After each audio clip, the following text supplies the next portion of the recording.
lọ́balọ́ba níjòyè honorable senator governor ọba dúpẹ́ lọ bàbá wa Ọ̀nìrìṣà Ọ̀jájá adúpẹ́dúpẹ́ gidigidi lọ́wọ́ wọn o mọ́tò tí wọ́n fún wa rèé kéèyàn sọ̀rọ̀ kó dẹ̀ síbẹ̀ tí bàbá Ọ̀nì yìí ọjọ́ mi lójú bàbá fi hàn yí pé olórí aládé gbogbo tó ń pa wọn làwọn adúpẹ́ lọ bàbá wa Ọ̀nìrìṣà olórí aládé gbogbo kọ́lọ́ jẹ́ mi yóò gbé bá ṣe kábíyèsí mọ́tò tí bàbá gbé fún àwọn Ọ̀ṣun state ìrú ẹ̀kọ́ tí Awórò jẹ́ commandant wọn òun ni wọ́n ti brand wọ́n dẹ̀ gbé wá fún wa láti fi hàn so a fi kọ́kọ́rọ́ lè lọ́wọ́ sí iṣẹ́ tó ní kẹfì ṣe lọ́sùn tí bàbá fi sọ pé kẹfì ṣe security bàbá làwọn fẹ́ kẹfì ṣe lọ́sùn ó ní kẹfì ṣe o kì í ṣe pé tọkọtìyàwó kẹ wá ń jà wọn á ní ẹgbẹ́ mọ́tò rẹ̀ ẹkùn lọ́bẹ̀ security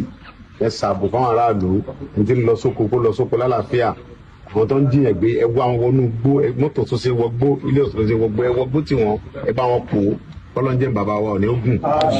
wọ́n dàgbà wọ́n lò bí 170 inú ayé wọ́n jẹ́ pé sẹ́tọ́ lọ́wọ́ bàbá Ọ̀nì wa jẹ́ kọlọ́njẹ́ kí wọ́n lè jẹ. bẹ́ẹ̀ àwọn á fi àṣà. láìlọ ó wà lára ẹ̀ báà pounds tẹ̀ra dọ́là òun lélẹ̀ 2025 ọ̀ṣàrà ni o tí a láìlọ ó wà lára ẹ̀ ẹ ti rí tẹ̀ra pounds tẹ̀ra dọ́là òyìnbó kì í ṣàlòkù tí aláìlọ ní o 2025 kẹ pounds kẹ fi dọ́là lé kókó náírà òyìnbó yìí o. Wọ́n ṣe ìyàwó tí ó sọ̀rọ̀ lọ sí àti fiṣẹ́ láti ilé Ààrẹ Ọ̀nà Kakanfò lọ́wọ́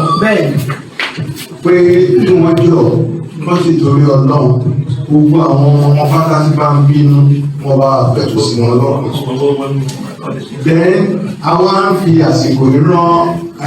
Comrade Akínọlá George sí bàbá wa Bánjí Akíntóyè kọ́ pé Sunday Ìgbòho kọ́ sọ fún wípé gbogbo àwọn bloggers tó sọ̀rọ̀ àǹdẹ̀ kan ceasefire àbẹ̀gbọ́ kàkàkàkà nígboro ayé ìlú ẹjọ́ lọ́lọ́. nígbà tí Àfọ̀njá tó da ahólẹ̀ táfọ̀njá fẹ́ kó láyé kó tó di kó ṣígbá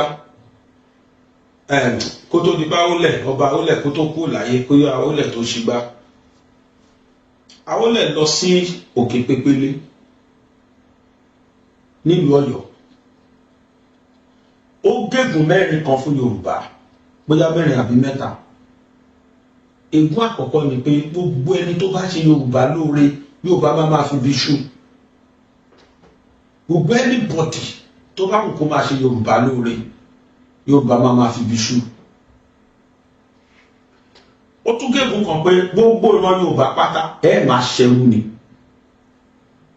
ó sọ bẹ́ẹ̀ ẹlẹ́ẹ̀kẹta ó ní tí Yorùbá bá gbìyànjú láti délẹ̀ lérí ó ní wọ́n máa rá látakò láàrin ara wọn wọ́n máa takora wọn ó ní ẹnu wa ò ní kó èmi believe pé ègún yìí àwọn bàbá tó ti wá síwájú ti wá sọ pé àwọn ti rè bẹ́ẹ̀ ṣé lóòótọ́ ni wọ́n rè ṣé lóòótọ́ ni because mo ṣì ń rí threats wípé ègún yẹn ṣì ń ja ilẹ̀ Yorùbá pàápàá jùlọ area méjì wípé tí Yorùbá máa ṣerú yẹn àwọn kan fẹ́ ká sì máa ṣerú àwa kojú wa ti là bẹ̀tì méjì sì jà tèmi sì rí àkọ́kọ́ lú ẹ̀ ni pé tẹ́nikẹ́ni bá dìde lólùrànlọ́wọ́ fún ilẹ̀ Yorùbá máa takò mo rẹ́ yọkàn ẹ̀ tó ń ṣẹlẹ̀ ẹlẹ́ẹ̀kejì ni pé ẹnu wa ò ní kò lórí pé kádélẹ̀ lè rí ẹnu wa ò ní kò mo rí méjèèjì yẹn pé kọ̀ǹfàmù ni ó sì ń ṣẹlẹ̀ tẹ́ bá rí ègún wípé kí Yorùbá má ṣe ẹ̀gún tẹ́ bá rí yẹn rí ẹ rí ti méjì tó kù yẹn rí o ẹ wá bí mi pé kí ni mo rí ẹ jẹ́ ká wò látòrí ìtawà mọ̀ táwà mọ̀ àwọn táwà bá láyé ẹ fọ àwọn tó ti lọ sílẹ̀ bọ̀tẹ́ jẹ́ ká wo àwọn táwà bá láyé èmi bá wó lọ́wọ́ láyé kódà mo ti jáde secondary school kó tó kú bẹ́ẹ̀ mo tẹ̀ ti wọ higher institution bẹ́ẹ̀ 97 kọ́ ló kù ni ti wọ higher institution so mo gbọ́njú bá mo gbọ́njú mọ̀ mo mọ̀ dáadáa nírí mi rí ọ ẹ gbogbo wàhálà Awólọ́wọ̀ tẹ́ bá wo gbogbo travels gbogbo wàhálà t'Awólọ́wọ̀ ní in his political career ẹ wo àwọn wo ló fà àwọn wo ni wọ́n jẹ́ kó ní problem nínú politics ẹ rí pé Yorùbá ló dúró bí stumbling block fún kódà láti débi tó yẹ kó dé tí ń ṣe po president Nàìjíríà pẹ̀lú gbogbo wàhálà máa yẹn Yorùbá fi bí ṣùgbẹ̀yìn ni àwọn táwà báláyé ló sọ ó ti ṣẹlẹ̀ sáìmọye àwọn èèyàn ọmọ Ẹ̀gbá ẹmọ tó padà gbẹ̀yìn Lísàbí ta ló ṣe lóore kí wọ́n fi ṣe fún náà Awólọ́wọ̀ lọ Abíọ́lá tó dé káti ẹ̀sọ́ pápó Abíọ́lá náà ti ṣòṣèlú ti ẹ̀sẹ̀ yìí ó ti ṣe many things but when Abíọ́lá started the rescue mission fún Yorùbá àwọn Fúlàní rí as threat sáwọn pé eléyìí àgbà Yorùbá lẹ́nu wa o à ń jẹ Yorùbá lọ́lọ́ ṣùgbọ́n eléyìí àgbà lẹ́nu wa àwọn olótakò Abíọ́lá Yorùbá 99% àwọn tó bà ayé Abíọ́lá jẹ́ Yorùbá ni àwọn tó dẹ̀ ń jẹ lábẹ́ náà ni ok ó wá ṣẹlẹ̀ ló ṣẹlẹ̀ láàrin èèyàn bí Abíọ́lá máa ń tí Fúlàní wá fi hàn gan tó ń pa wá pakúpa ọmọ kan wá dìde ọmọ la máa pè gbà ẹ̀ ó wá jọmọ tí ò fi bẹ́ẹ̀ lórúkọ láàrin ilẹ̀ Yorùbá táwọn èèyàn ò mọ̀ òun wá nírònú gbogbo àwọn tọ́lọ́ máa ń pè dá sọ̀rọ̀ ìrònú náà máa kọ́kọ́ ní ìrònú tí wọ́n dẹ̀ máa ń yàtọ̀ sí lòrùn gbogbo èèyàn wọ́n á dẹ̀ tún nífẹ̀ẹ́ ó wá nírònú pé kò yẹ kó máa lọ bá ilẹ̀ Yorùbá kì í ṣe irú Fúlàní náà wọ́n àtọ́ fún wa máa ń bọ̀ lúwa wá máa pa lágbájá pàtàmẹ́dù pàápàá jùlọ àwọn tó tún jọjọ́ ọmọ Òkè Ògùn wọ́n tún bẹ̀rẹ̀ sí ní pa wọ́n lójú ẹ̀ ó wá wò pé náà kò yẹ kó rí báyìí alágbára lèmi náà nà ó wá dìde ó wá lọ sọ́dọ̀ àwọn Fúlàní yẹn ó dé ibi tẹ́nìkan òkè dé tí ń ṣe ọ̀dọ̀ Sẹ́ríkì Gàngàn ó lọ síbẹ̀ ó lọ kìlọ̀ fún wọn pé ace as from today ní gbọ́dọ̀ gbọ́ pé tó jiyàn gbé mọ́ ẹ̀pá anybody mọ́ along the line ó sọ yẹn lọ́wọ́ wọ́n kàn ní gbogbo ní gbá àwọn ọmọlẹ́yìn ẹ̀ wọ́n gbogbo fún wọn wọ́n rò pé ọ̀rọ̀ yìí àbí mi táyẹ̀rò kó wá báyìí tó bá jó nínú ẹ̀ ni mo fún yín ní gbèdéke jọ báyìí kẹ́ fi lu wa sílẹ̀ kí ló wá ṣẹlẹ̀ gọ́fúnà ìlú yẹn tó jẹ́ Yorùbá ní first person tó kọ́kọ́ lọ against nǹkan tẹ́ni yẹn sọ lórí press ó pe press jọ ni pé never rubbish lọ́mọkùnrin yẹn sọ bẹ́ẹ̀ gọ́fúnà yẹn rí nígbà tó ń pa lágbájá ó rí nígbà tó ń pa tàmẹ́dù ó rí nígbà tó ń jiyàn gbé gọ́fúnà yóò sọ̀rọ̀ kódà ẹni ká fi jẹ́ Ààrẹ Ọ̀nà Kakanfò tó jẹ́ generalismo ilẹ̀ Yorùbá tó tóun ló yẹ kó kọ́kọ́ wà concern kó kọ́kọ́ dìde that ilẹ̀ fẹ́ gbé wọlé Yorùbá yìí láéláé tí mo wà láyé he refused to say something he said nothing ó wà ní comfort zone ẹ̀ ní Ìyànà Ìpàjà ó ń gbádùn kò sọ kankan wàá wá rí máa yẹn tí ò jẹ́ kankan lẹ̀ Yorùbá òun ló wá wà concern ló wá lọ face àwọn Fúlàní gọ́fúnà yẹn wá dìde ó wá rí against ẹ̀ pé lájẹ́ wọ́n máa yẹn ò gbọ́ ó sàn dìvẹ́ndì ilẹ̀ Yorùbá kiri until tí àwọn Fúlàní yẹn tí wọ́n sá lóòótọ́ tí wọ́n sá kó ní Gàngán olórí wọn ó sá wá Abẹ́òkúta ó tún kọ́kọ́ ọmọkùnrin yẹn tún bọ̀ ní Ológùn state ó tún sá lọ Ìlọrin àwọn náà dá Kwara lé ní dọ́là ó lọ jókòó pa sí Ìlọrin orúkọ arákùnrin náà ní Sunday Adéyẹmọ ó wá jọmọ ìlú Ìgbòho gbogbo ayé wá pè Sunday Ìgbòho kí ni Yorùbá tó ṣe? Yorùbá tó bẹ̀rẹ̀ sí ní ṣépè fún, Yorùbá tó bẹ̀rẹ̀ sí ní takò ẹ̀ to the extent that ẹ̀kọ́ ṣe fojú mímú hàn sí ni pé lílọ táwọn DSS lọ sílé Ìgbòho synergy ni synergy. They queried the governor then, governor state yẹn ó lóun ò mọ kankan pẹ́ o, àwọn DSS ò délé wọn sọ fóun rárá o, we all believed him. But event tó unfold sí fi yé wa pé láti ìgbà tí máa yẹn ti ń ṣiṣẹ́ 2021 ni governor yẹn ti jọ́ta ẹ̀ bẹ́tà àmọ́. We thought the governor was security conscious. Aroko nífẹ̀ẹ́ security ilẹ̀ Yorùbá. But the way we are seeing things now to unfold,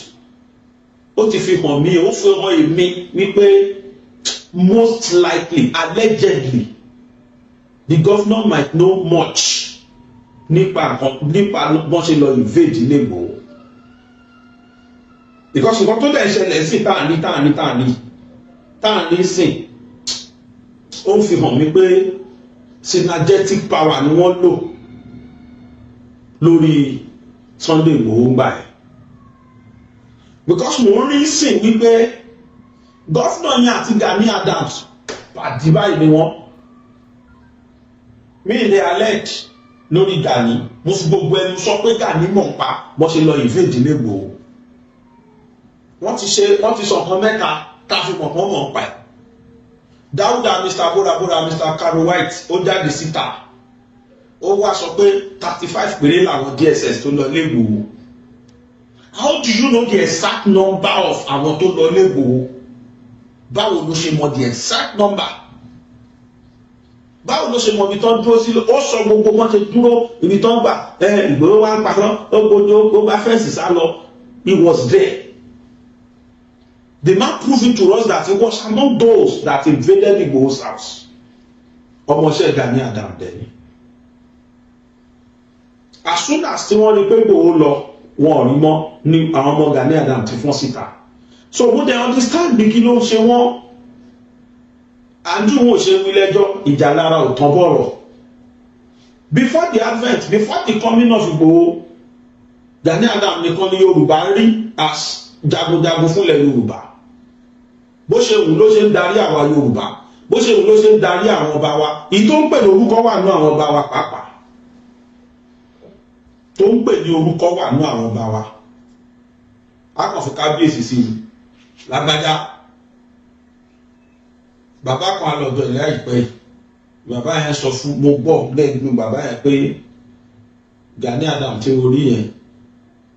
ó máa ń sọ pé báwo ni. Bàbá tí mo lè sọ is over almost 80 now. Sọ̀rọ̀sọ̀rọ̀ ni bàbá yẹn. Náà veteran sọ̀rọ̀sọ̀rọ̀ ni. Àgbàlagbà. Wọ́n ló máa ń pè wọ́n máa ń bọ̀ wọ́n lọ́wọ́ lágbájá báwo ni. Nítorí tí mo bọ́rẹ̀ mo shock. Mo ní irọ́ ni kò possible. Àwọn èèyàn náà jẹ́rìí sí pọ̀ máa wọlé. Tó bá ń sọ ti bàbá tí ò jọba wọn bá kọ́. Mo dẹ̀ rántí pé àwọn ṣe dé Gani came out and said ipò òun jù kú àwọn ọba lọ. Fáwọn ọba kan wà tóun jù lọ típò òun jù lọ. So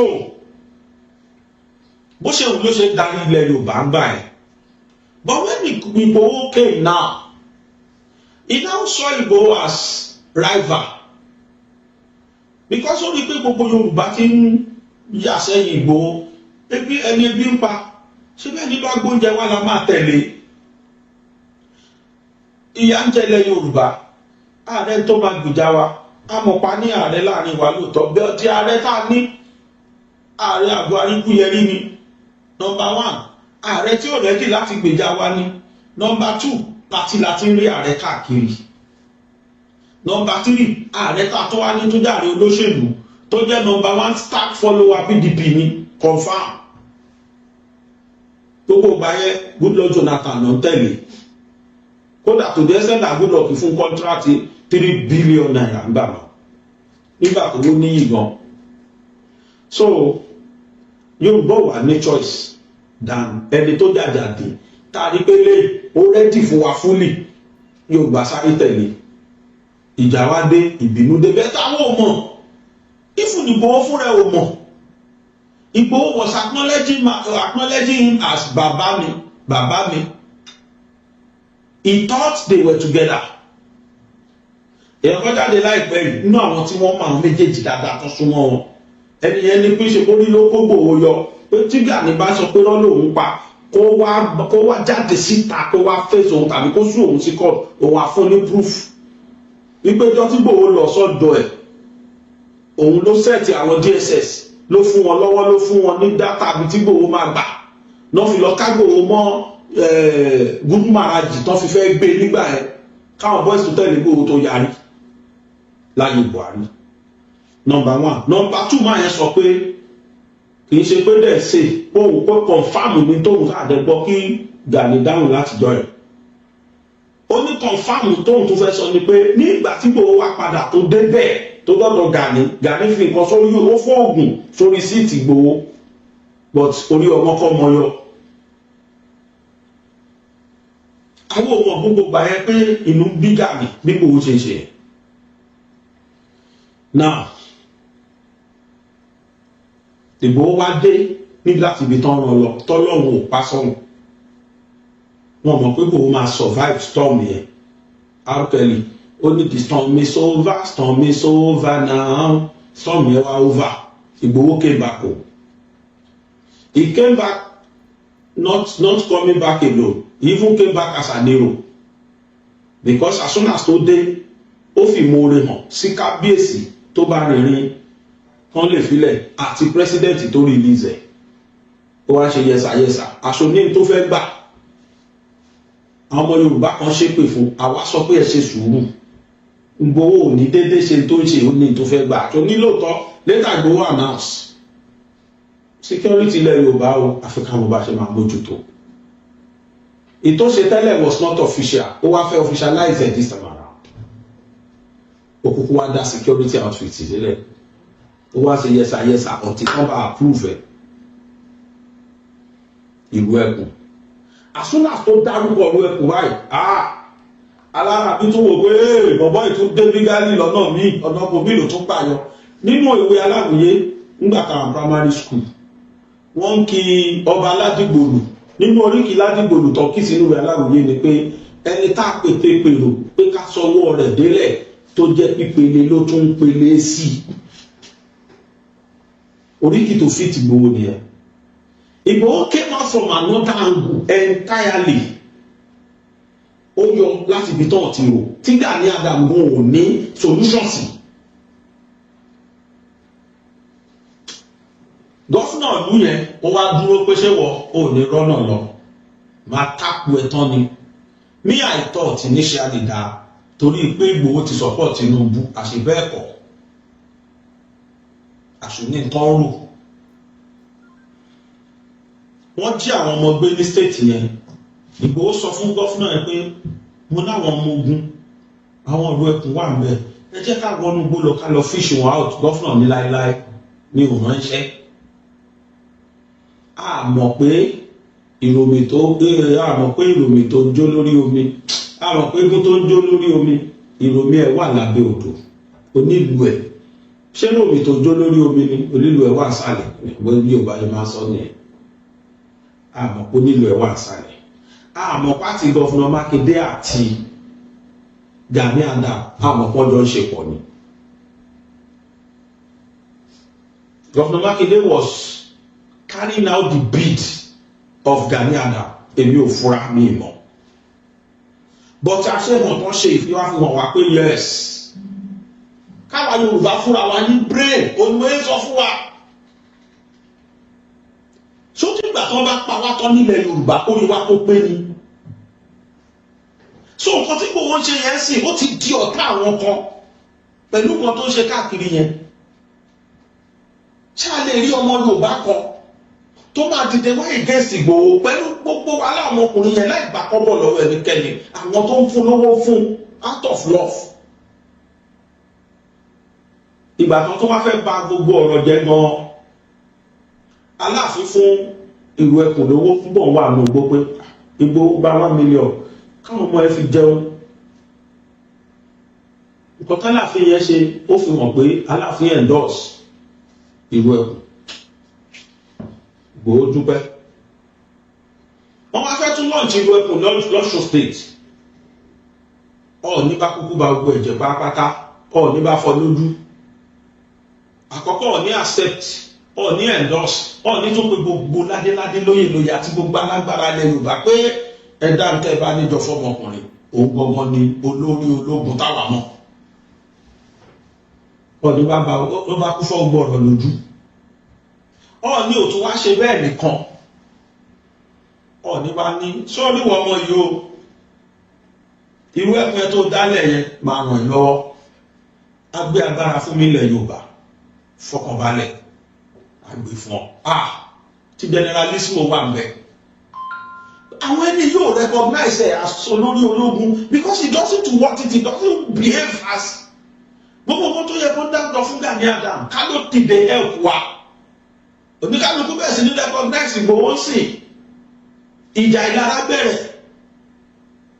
Ọọ̀ni fún Ìgbòho ni ó promise Ìgbòho ní 100 million naira. Bàbá dẹ̀ bẹ̀rẹ̀ sí ní fún lówó yẹn lódodo táàrí. Bàbá ọ̀tún wá dúró ń bẹ̀. Bàbá tó wá sọ pé irú ẹkùn yín mo fún wọn ní brand new Hilux kan. Kò ní jẹ́ Hilux àwọn tàtijọ́ new model Hilux branded irú ẹkùn. Wàhálà dé. A rí àwọn ọmọ OPC tán fọ́ síta. Àwọn tó sọ pé àwọn ọmọ àwọn ò lè jáde tẹ́lẹ̀ àfi tán bá fáwọn lápòfà náà náà bá bẹ́ẹ̀ síta náà bá bẹ́ẹ̀ sí ní ṣòwò fíìmù oríṣiríṣi fíìmù. Ibi tí mò ń lọ gbọ̀ngàn nìyẹn. To my dismay, ṣe rí gọ́fúnà gbogbo ọmọ ló yẹ kó take care. Gbogbo tó bá ṣẹlẹ̀ nílùú ní dáadáa ló yẹ kí gọ́fúnà lu acknowledge. Nígbà tí wọ́n harmonize ní Ọ̀yọ́ state, Ọ̀yọ́ state ti harmonize àwọn security outfit. Wọ́n acknowledge ìwé ẹkùn, wọ́n dárúkọ ìwé ẹkùn wọn. But I care. The next thing tí màá rí ó ní pé mo rí gọ́fúnà Mákindé tí wọ́n gbé brand new Hilux Mitsubishi àbí kí ló pe brand yẹn tán lọ gbé fún OPC Gani Adams. Wow, okay. Ó ti di woro sí woro báyìí. Ọ̀rọ̀ ti di politics báyìí, no problem.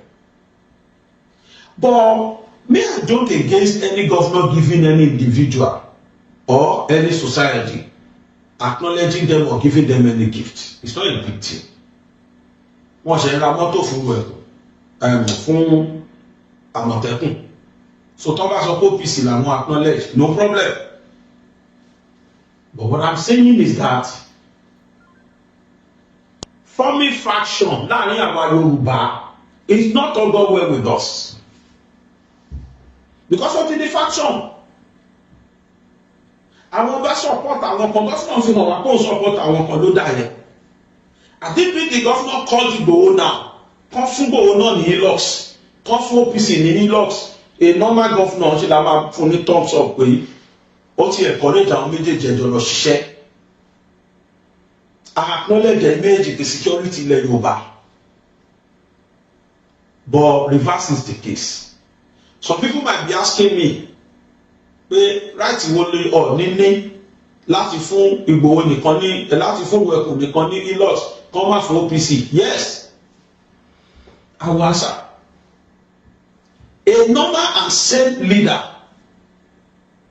if I were Ọọ̀ni's shoe, I would do the same. Why?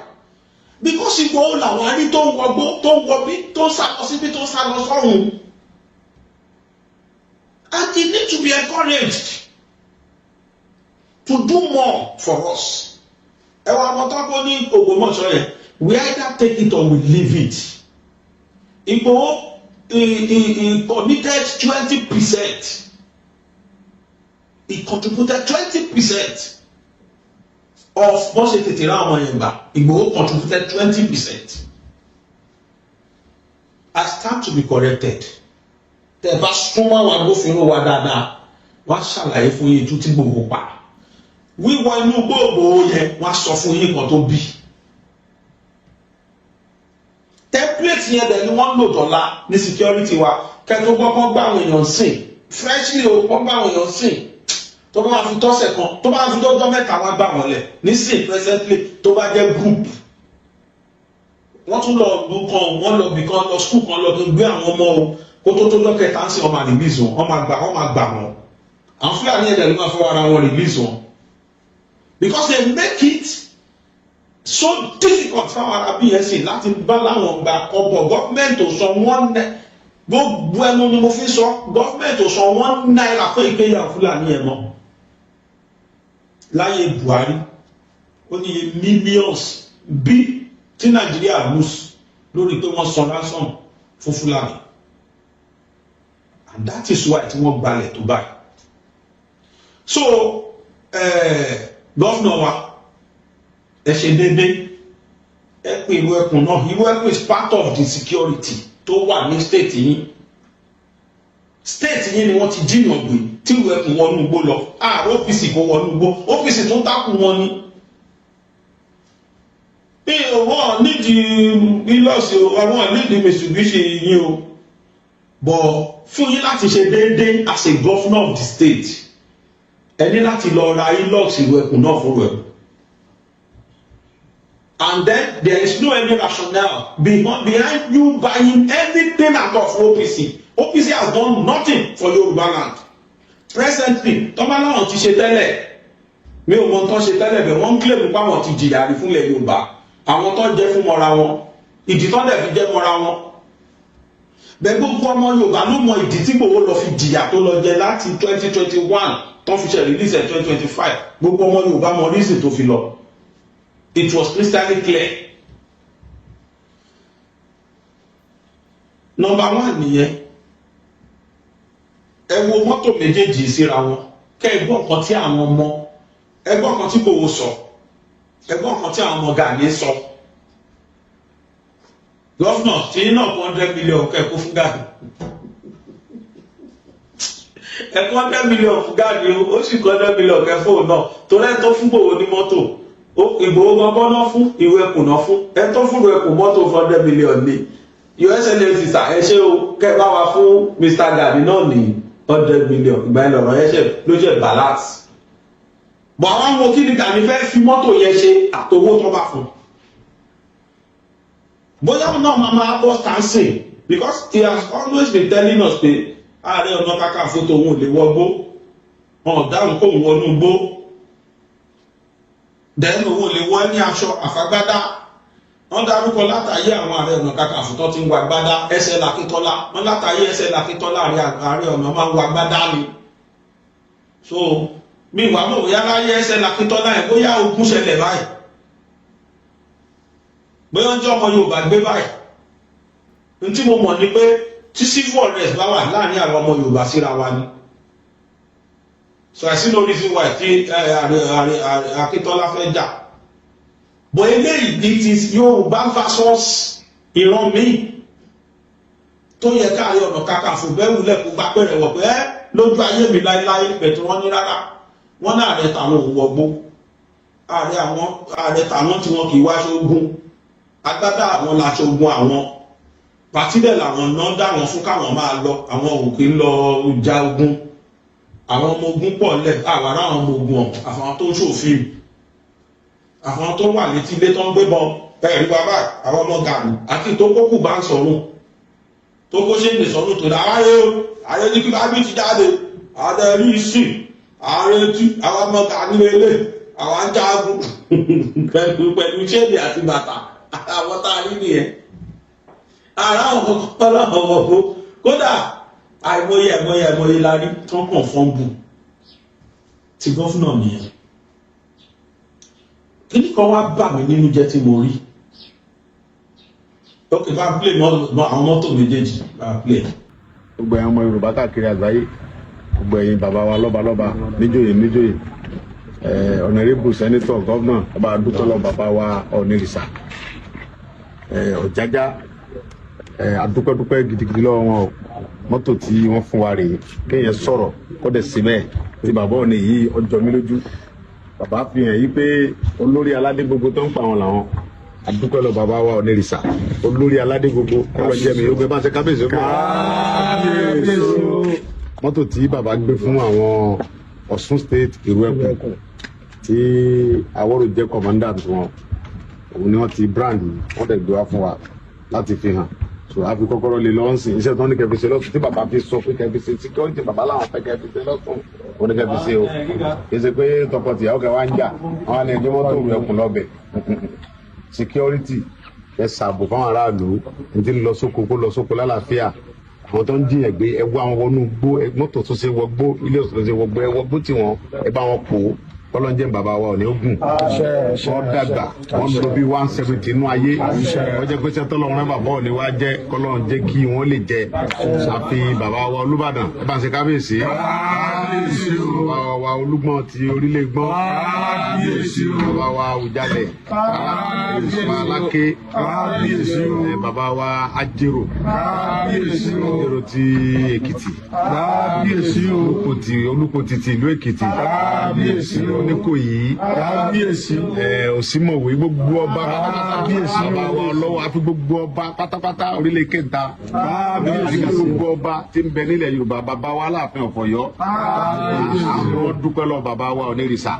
Ọlọ́run jẹ́ mi bàbá ò ní gùn dáadáa Ọlọ́run jẹ́ kí wọ́n pẹ́ fún wa bàbá sí bẹ́bẹ́ o yàtọ̀ fún chẹ́ẹ̀kì owó bí 100 million bàbá tó wá gbé mọ́tò lẹ̀ Ọlọ́run nípa bàbá wọn ní rẹ Ọlọ́run nípa wọn rẹ adúpẹ́ o gbogbo ọmọ Yorùbá ń dúpẹ́ lọ́wọ́ yín o mo tẹ̀ nítorí ẹ̀ sí òní bàjẹ́ ẹniwájú Ọlọ́run ti ṣe bàbá òní Ọlọ́run ní dá yín padà sẹ́yìn àwọn yóò ní wọ́ọ̀kù láéláé dúpẹ́ o Awórò òní dààmú ọmọ ọkọ̀ sí ni o ṣe dáadáa lọ́sùn o ṣe dáadáa o. báà pounds $10 òun lélẹ̀ 2025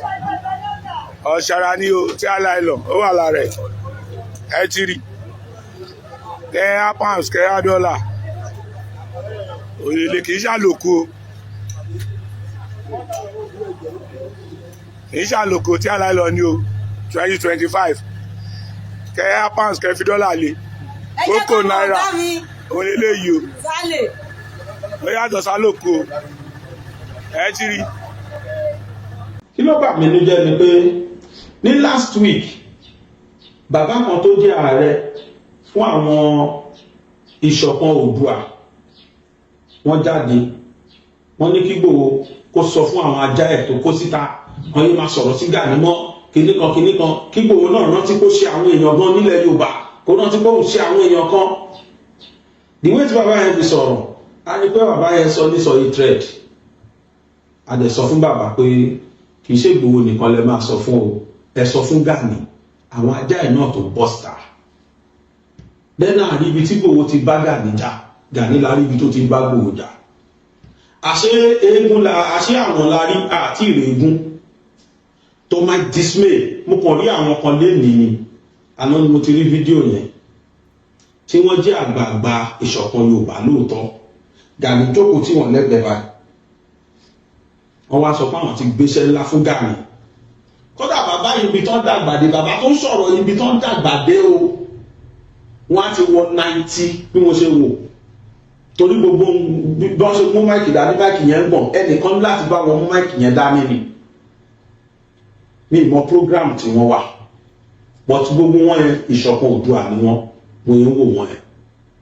so they are telling us in Yorùbá land wípé ọ̀tá làwọn bá Ìgbòho ṣe ní according to information tí wọ́n dit out instruction tí wọ́n gbé síta they were telling us that they did not even acknowledge Ìgbòho at all àwọn bàbá yẹn at their age nínú fídíò yẹn bàbá yẹn sọ pé àti bẹ̀ Gani Adams pé kó bá wa bẹ̀ àwọn ọmọ ẹ̀ pé kó má bínú pé káwọn ọmọ ẹ̀ má bínú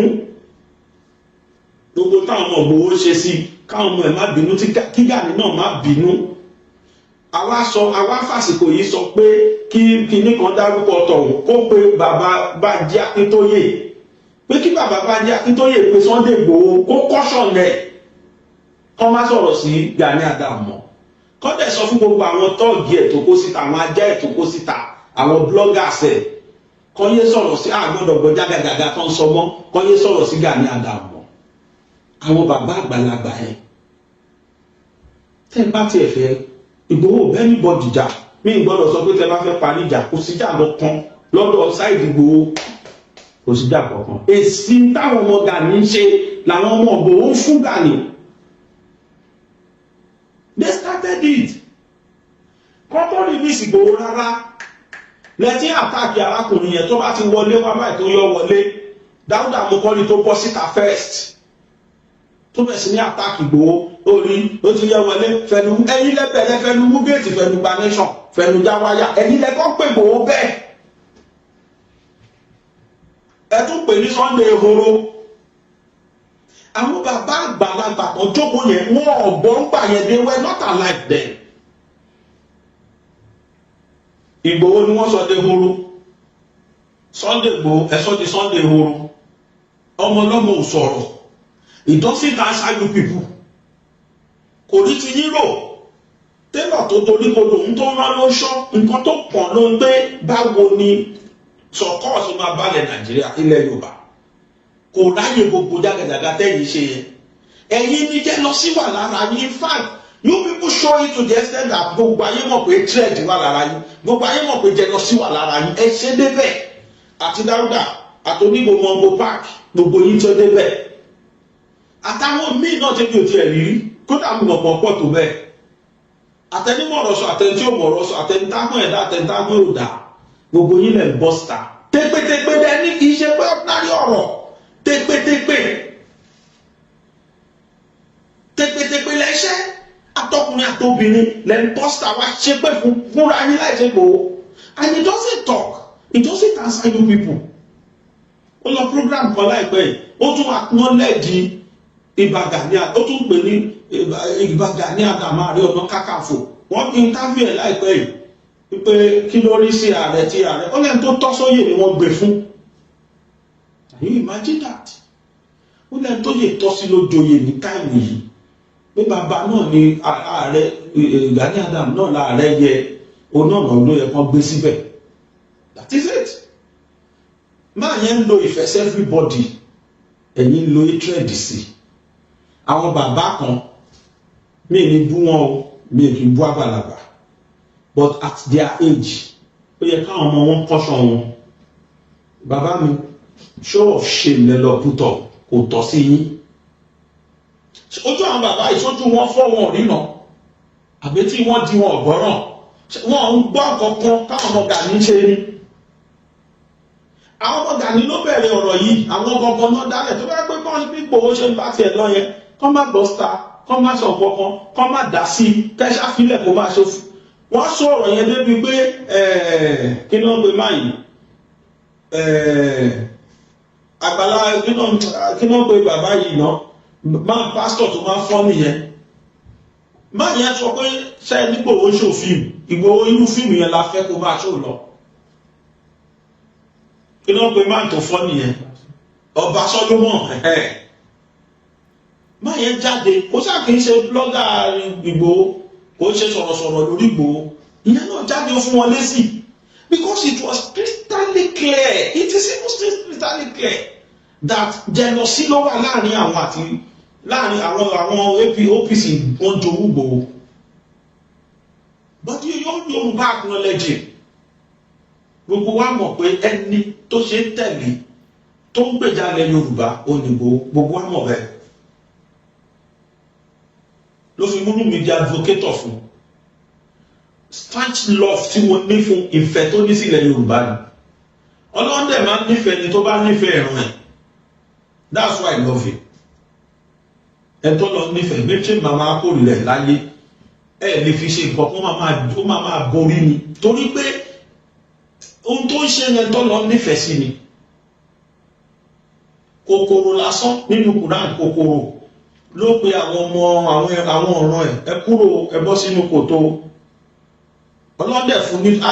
ó dídí súrà kan wà ní Quran súrà tó nọ́mìlì kò sí nǹkan tí nọ́mìlì kòkòrò àwúrò ìbí kòkòrò kó ń kélé báyìí kò sí nǹkan tó sọ ju pé wọ́n pe ẹni tàjọ jẹ́ nọ́mìlì àwọn tàjọ jẹ́ kòkòrò ẹ̀gbọ́n ìyá mi ẹ bọ́ sínú kòtò tó ní Sùláìmọ̀ ń bọ̀ àtàwọn ọmọ lẹ́yìn wọ́n á tẹ̀ nípa o wọn ò ní rí ní wọ́n á tẹ̀ nípa wọn ọ̀dẹ̀ṣẹ́ o ọwọ́ tó sọ yẹn lọ́wọ́ tún dùnú sí débi pé ẹni tó bá ń la àwọn èèyàn tó bá ń la ẹ̀mí àwọn èèyàn kúrò níbi ibi ikú gbogbo náà inú Ọlọ́run máa ń dùn sílùú ẹni bẹ́ẹ̀ ẹni tó bá nífẹ̀ẹ́ ẹ̀rọ ẹ̀ tó ń la wọn kúrò níbi ikú Ọlọ́run máa ń nífẹ̀ẹ́ kódà téèyàn bá bẹ́ ní ẹja Ọlọ́run máa gbèjà ẹ̀ ni Ọlọ́run máa gbèjà ẹ̀ sọ bẹ́ẹ̀ kò sí ogun tó ẹ lè gbé ti Ìgbòho kódà kí Ìgbòho máa lóògùn ẹ lè borí ẹ̀ wọ́n ní one with God is a majority àwọn oníbẹ̀rẹ̀ wọ́n ní he that lives in me is bigger than the one in the world ẹni tó ń bá Ìgbòho rìn ó kọjá ń táwa lè fojú rí ẹ̀yin bàbá ẹ̀ wá kóra yín jọ ẹ wá sọ̀rọ̀ tẹ̀ kò ṣe gbọ́ náà ẹ jẹ́ àgbẹ̀wò fídíò wọn ẹ gbọ́ nǹkan in fact I was shocked láàárọ̀ yìí lánàá nígbà tí mo rí fídíò yẹn ó yà mí lẹ́nu parí pé àti iṣẹ́ ńlá kan lé Ààrẹ Ọ̀nà Kakanfò lọ́wọ́ bẹ́ẹ̀ pé kí wọ́n jọ wọ́n sì torí Ọlọ́run gbogbo àwọn ọmọ fákàtí bá ń bínú wọ́n bá bẹ̀rù sí wọn lọ́kùn. Oh God ẹ ti bẹ Gani Adam pé kó bá wọn bẹ àwọn ọmọ lẹ́yìn ẹ̀ gbogbo àwọn tó bá ń bínú kó bá wa pẹ̀tù sí wọn lọ́kàn can you imagine gbogbo àwọn tó bá ń bínú that is gbogbo àwọn tí Ìgbòho bá ti ṣẹ̀ nínú wọn kí Gani Adam bá wọn pẹ̀tù sí wọn lọ́kàn kó má bínú lẹ́nu àwọn bàbá yìí bọ́tẹ́ máa gbọ́ ọ̀kan tó sọ lórí ti Ìgbòho. wọ́n jọ wọ́n sì torí Ọlọ́run gbogbo àwọn ọmọ fákàtí bá ń bínú wọ́n bá bẹ̀rù sí wọn lọ́kùn. Then àwọn á ń fi àsìkò ìran Comrade Akínọlá George sí bàbá wa Bánjí Akíntóyè kàn pé Sunday Ìgbòho kàn sọ fún wípé gbogbo àwọn bloggers tó sọ̀rọ̀ àǹdẹ̀ kàn ceasefire. Àgbẹ̀gbọ́ kàtàkàtà ní gbogbo ayé mi. Ẹ̀jọ̀ ọ̀dọ́ ṣé ẹ̀rọ ìbá wa ṣiṣẹ́ yẹn. Àìní tó jẹ́ àìníṣẹ́. Ẹ jọ̀ọ́ àlàáfíà làwọn bàbá yìí wá ni ṣé justice ni wọ́n wá ni àbí wọ́n mọ̀ọ́mọ̀ ń dá wàhálà alẹ́ sílẹ̀ Yorùbá àwọn àgbàlagbà of that age àwọn táwọn wò lójú nílẹ̀ Yorùbá bí olórí ilẹ̀ Yorùbá ìwúrú ìwà báyìí kí náà ń pè é a ti sọ fún Mr. Akínọlá Comrade Akínọlá George kó bá wa pé bàbá Bánjí Akíntóyè kó bá wa sọ fún Sunday Ìgbòho kó sọ fún gbogbo àwọn bloggers ẹ̀ àfẹ́ gbọ́ kọ̀tọ̀kọ̀tọ̀ mọ́ àwọn ẹni ẹlẹ́ni tí ò pe Ìgbòho tí ò bẹ̀rẹ̀ tí wọ́n ò pe Gani Adam lẹ́nu jáwáyà tí wọ́n ò pe ní Gani ehoro tí kì í ṣàwọn ni wọ́n bẹ̀rẹ̀ ọ̀rọ̀ àwọn yẹn ni kí Ìgbòho wá kìlọ̀ fún bẹ́ẹ̀ àwọn tó ń dalẹ̀ Yorùbá rú gbọ́ngbọ́ngbọ́ngbọ́n Ìgbòho tí ó ṣẹ̀ tí ó rò tẹ́ǹpẹ́ gbogbo ọ̀nà tí máa ń bá lọ náà àtàkẹ́ ó tún ti lọ bí ó tún ti ṣe kinní kan mọ́tò Hilux tí wọ́n gbé jáde tẹ́lábọ̀n ọ̀rẹ́ mọ́tò lélẹ̀ ẹ bá pè dọ́là ẹ bá pè pounds gbogbo nǹkan wọn trade náà fi ń ṣe àwọn bàbá yìí ò lè sọ fún wọn lè ẹrú Gani ń bà wọn láti bá sòdodo ọ̀rọ̀ pé Gani sọ fún àwọn ọmọ ẹ̀kọ́ máa balẹ̀ Yorùbá jẹ́ in fact kì í ṣe ọmọ Gani nìkan Gani fúnra ẹ̀ attack Ìgbòho fídíò tágbàlá Gabriel fi lọ yìí tó lọ fi interview Gani Adam ẹgbọ́n kan tí Gani Adam sọ lẹ́nu inú ẹ̀ ó dùn pé mi ní fídíò yẹn bí àbá tó ní ká tuntun play nígbà yẹn wọ́n sì wà nógbó Ìgbòho sì wà nógbó Gani Adam sọ practically pé nonsense ni Ìgbòho ń bá kiri ó ń lọ sínú gbó ó lọ ń gbé fídíò dání ó lọ ń ṣe kinní kan ó ti ń tó àṣírí security fún ó sàn ṣe ó instigate government against Ìgbòho the next thing that máa rí after interview yẹn ni pé government impose curfew government Ọ̀yọ́ state wọ́n impose curfew láti ilé Ìgbòho kó nugbó so and àdẹ̀rí fídíò kankan níbi tí Ìgbòho ti jókòó tó ti bẹ̀rẹ̀ sí ní sọ̀rọ̀ sí Gani Adam àárí rárá Ìgbòho yẹn lẹ́yìn bàbá yìí wá sọ pé kí wọ́n kìlọ̀ fún kí bàbá Bánjí Akíntóyè kìlọ̀ fún kó lọ sọ fáwọn ajá ẹ̀ kó sọ fáwọn bloggers ẹ̀ àfẹ́gbọ́ kọ́tọ̀kọ̀tọ̀ ń tà sọ yìí sí kọ́tọ̀kọ̀tọ̀ ni ń tẹ̀ sọ táǹkan tẹ́ ń sọ pé it's rubbish ìyẹn ni kọ́tọ̀kọ́tọ̀ bẹ̀sí kọ́ táwọn ọmọ ehoro ń sọ táwọn ọmọ Gani Adams ń sọ jáde lẹ́nu tó ń pè Ìgbòho ní Sunday ehoro fẹnu jáwáyà fẹnu wúgẹ́ẹ̀tì wọ́n ti ń sọ ọ́ sí kan tó ní ìlísì Ìgbòho rárá kódà phone conversation ibi tí Gani Adams ti ń pa irọ́ oríṣiríṣi mọ́ Ìgbòho bí 2 years ago ló leak out àwọn èèyàn ló pè Ìgbòho pé jáwọ́ bẹ̀ sílẹ̀ jẹ́ lọ́sì ni phone conversation tó ń parọ́ mọ́ Ìgbòho pé bọ́ ìyẹn ẹ̀ tí mọ́ ni ẹlẹ́nu méjì ni gbogbo owó lọ́wọ́ Tinubu ó ṣe kíní kan Tinubu fún 50 million òun ló pa Gani Adams òun ló pa Bọ́lá Ìgè Tinubu ló fún lọ́wọ́ kó lọ pa Bọ́lá Ìgè can you imagine Gani Adams gbogbo ara rí fídíò yẹn gbà ẹ̀ àwọn ọmọ ẹ̀dẹ̀ jáde wọ́n bẹ̀rẹ̀ sí ní sọ kọ́tọ̀kọ́tọ̀ lóríṣiríṣi nígbà yẹn ìkódà kan sọ débi pé tó bá gbígbó rẹ kó gba airport wọlé tó bá nígbè láìṣẹ̀ láìrò tí ò bá yín wí tí ò bá yín jà bọ̀ torí pé ó yọ wọlé gbà yẹn ó nínú ti ń bí wọn nígbà ọlọ́kú tẹ̀ wá ṣe ọlọ́kú wá rí ní sẹ̀ finally gan ó kú wá wọlé wá they can't contain it ní tí kò ń ṣe yóò kò bá wọn kódà kò bá wọn lẹ́jẹ̀ mú rárá. The last person tí mo lo fídíò ẹnu wọn lóbìnrin ohun tó ń béèrè ni mo sọ pé kíní tó ń jà fún ṣẹ̀ṣẹ̀ wá yé mi ni síwájú kí Ìgbòho tó dìde gbogbo ẹni security tó bá jáde nílẹ̀ Yorùbá under Gani Adams náà máa wà mo rántí gbà ẹ pé gbà kan dá ìlú ẹkùnlẹ̀ lóòótọ́ Gani Adams ni wọ́n pè mo rántí dáadáa. This woman was now asking wípé nísìnyí tí Ìgbòho wá lọ dárú ẹkùn sílẹ̀ ọ̀dà àtàwọn wá fẹ́ wà sí òun mọ̀ pé kò lè wà lọ́dà Gani Adams yẹn ló máa ń bínú ìjọ ẹ̀ ni mo kàn gbogbo nǹkan tó ń ṣe yín nìyí àbí tó jáde tó kó fúláàgì mẹ́ta fúláàgì tó dúró mẹ́ta tó sọ pé lórúkọ àwọn ìyáwó mẹ́tẹ̀ẹ̀ta yìí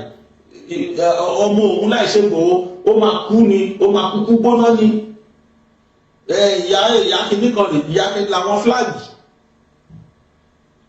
àìmọye fídíò ta lè mú síta táwọn ọmọ Gani ṣe èpè ríbíríbí fún Ìgbòho bẹ́ẹ̀ káàrí kọ̀ọ̀kan mú síta táwọn ọmọ ní fún pẹ̀lú bá ṣe sọ̀rọ̀ yìí kò sí ẹnikẹ́ni tó ṣe èpè fún Gani Adams kò sí àfi ká máa fi ṣe yẹ̀yẹ́ Yorùbá dẹ̀ sọ pé yẹ̀yẹ́ máa ń dún yàn bóyá yẹ̀yẹ́ Gani sọ pé Gani kò rí àwọn ọmọ Ìgbòho dákẹ́ kò rí wọn dá lákẹ́ torí tó sọ yẹn ń bà ó wá lọ kí recruit àwọn bàbá yẹn sì kọ́ máa bá Ìgbòho sọ̀rọ̀ bàbá tẹ́ bá fẹ́ kí ilẹ̀ Yorùbá kó lálàáfíà tẹ́ bá fẹ́ kí security ilẹ̀ Yorùbá kó jẹ́ nǹkan tó máa last ẹ kúrò níbi ọ̀tẹ̀ ẹ fojú ara yín rí kẹ́ ẹ lajú kẹ́ ẹ rí pé nǹkan táwọn ọmọ kẹ́ ẹ rí pé àwọn Gani tẹ́ ẹ sọ́pọ̀ tí gbọ̀ngàn náà dalẹ̀ Yorùbá rú tẹ́ ẹ bá tí ì rí bẹ́ẹ̀ ẹ lè ṣàṣeyọrí o ẹ̀yin bàbá yìí tẹ́ ẹ bá tí ì gbé tirẹ̀ di ihun tó ti ṣẹlẹ̀ láyé Yorùbá nation torí mo mọ̀ pé káńtà wà láàrin ẹ̀yin ìṣọ̀kan Yorùbá àti bàbá Bánjí Akíntóyè àti Ìgbòho kò dẹ̀ sí tó kàn Ìgbòho nú ẹ̀ ọmọdé dìgbò láàrin yín ẹ̀yin àgbàlagbà ní kẹjọ máa bára yín sọ hatred yẹn làwọn bàbá yìí ṣe fi sọ̀rọ̀ dì sí mo sọ last week ó lẹ́rìí tán kóra wọn wá tán wá sọ ó lẹ́rìí tán kóra wọn jáde tán ṣe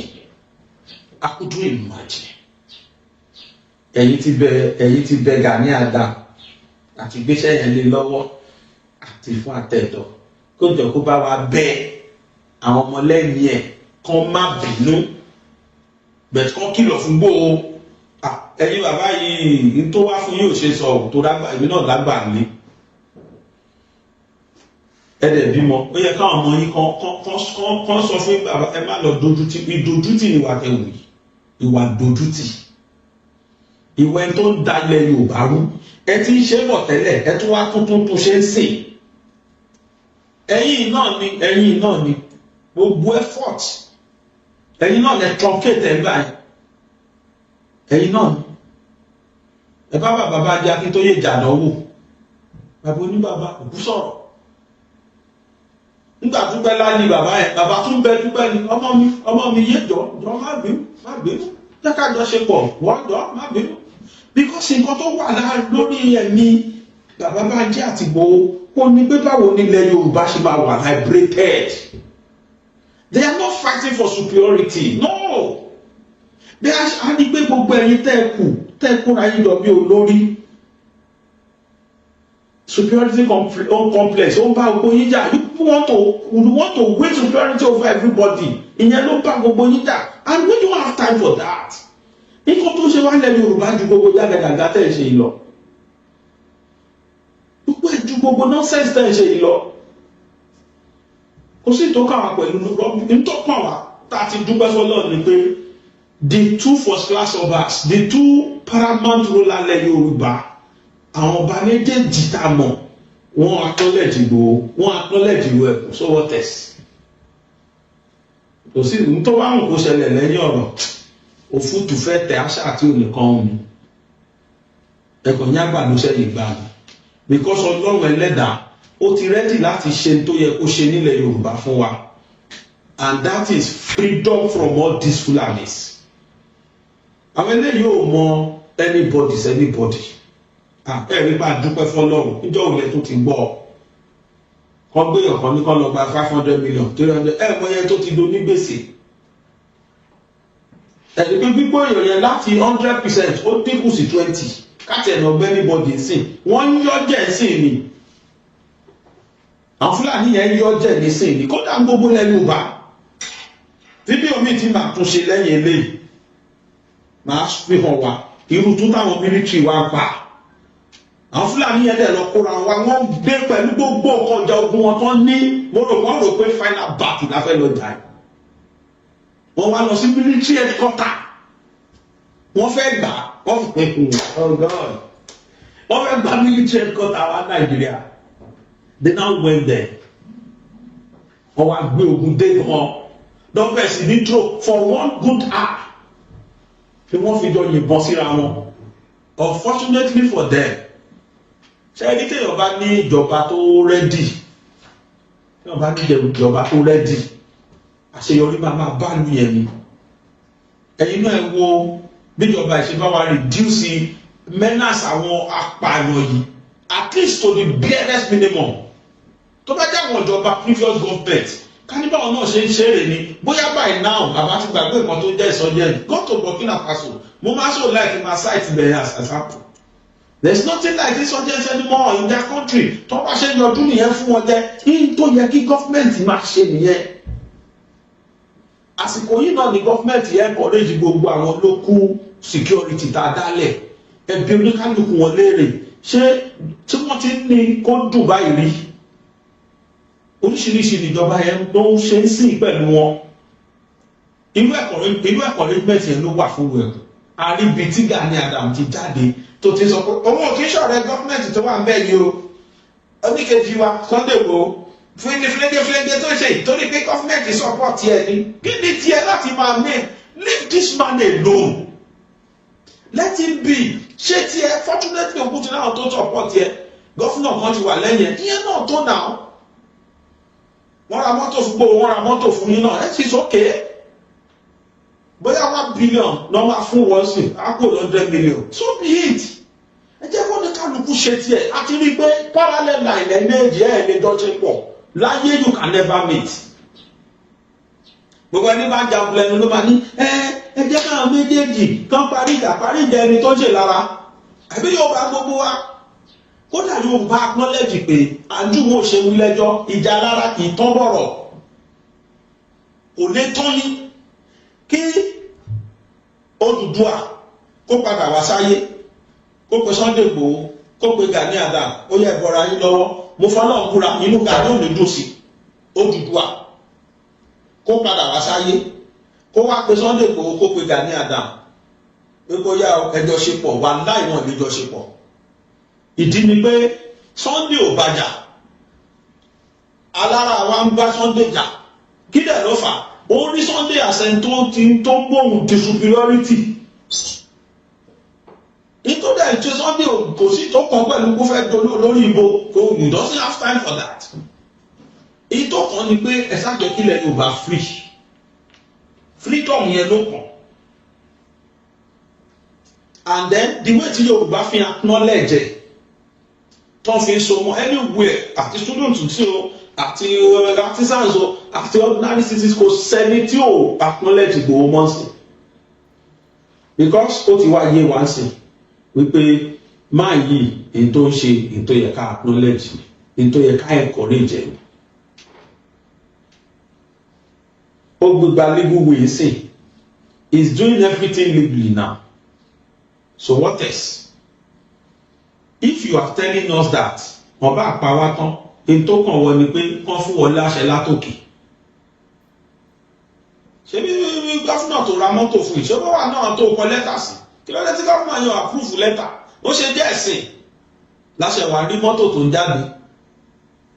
Kí ló kàn fún àpúrúfù lẹ́tà gbá ẹ̀ka ìwọ̀gbó lọ kútílẹ̀ yóò lè wọgbó? Ẹni dẹ̀ lè wọgbó ẹ̀ fílẹ̀ ẹjọ́ wọnú gbó ẹ̀ lọ nàá. Ṣé ilẹ̀ òun ló ṣàmì gbọ́ ara ẹ̀ tó wọ́ ẹjọ́ máa wọ́n mú gbogbo ṣe ń wọ̀ sílẹ̀ tó bá dẹ̀jẹ̀ fíìmù náà ló lọ ṣúùtù ní gbogbo aláìkì fíìmù yẹn gbogbo Yorùbá aláìkì à ń wò ó àwátì ìfẹ́ afẹ́ kó máa ní sísìn fíìmù ni ẹ wà ń Korean fíìmù yẹn season 1 episode 1 to be 15 ìmí máa ní 1 to 12 fíìmù táà fún bí oṣù kan wò ẹ orú fíìmù bẹ léraléra pé ẹ jókòó wáyé láàárọ̀ ṣùlẹ̀ 1 month ẹ tí wò tán. Princess Key, Empress Key, ẹgbọ̀nyẹ ẹjọ́ ta fi wò, Jumong ẹgbọ̀nyẹ ẹjọ́ ta fi wò. Inú àwọn fíìmù bẹ́ẹ̀ la fẹ́ kí gbogbo máa ṣó. Àwa láìkí ẹ̀. Wákàtí ń gbọ́ pọ́n Fúlàní ẹ̀ wọlé máa ṣó fíìmù fún wa ká máa wò. Kí lọ rúlà torúkọ bàbá yẹn máa gbàgbé. Ọba Solomon ó ti sọ fún wa pé fíìmù yẹn Yorùbá láìkí ẹ̀ máa ṣe sí.